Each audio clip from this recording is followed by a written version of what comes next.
Superbad is a noted web art installation created by Ben Benjamin in 1997.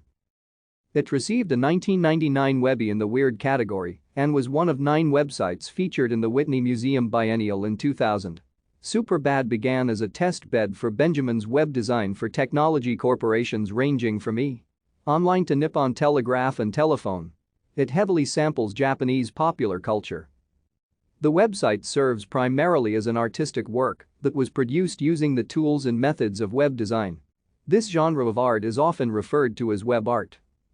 The site consists of a veritable maze of interlinked visual, conceptual sub-projects ranging from two-tone and technical-looking to wacky, colorful, and even bizarre.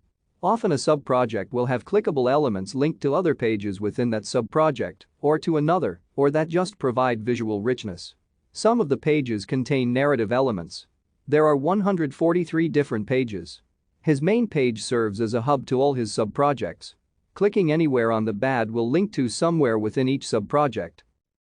Time magazine cited the very randomness of the electronic images offered on the website that lures the viewer deeper and deeper into its playful maze. Benjamin sells nothing on Superbad and received little extra traffic from the Webby Award. Thank you for watching. Like and subscribe if you would like to view more of our videos. Have a nice day.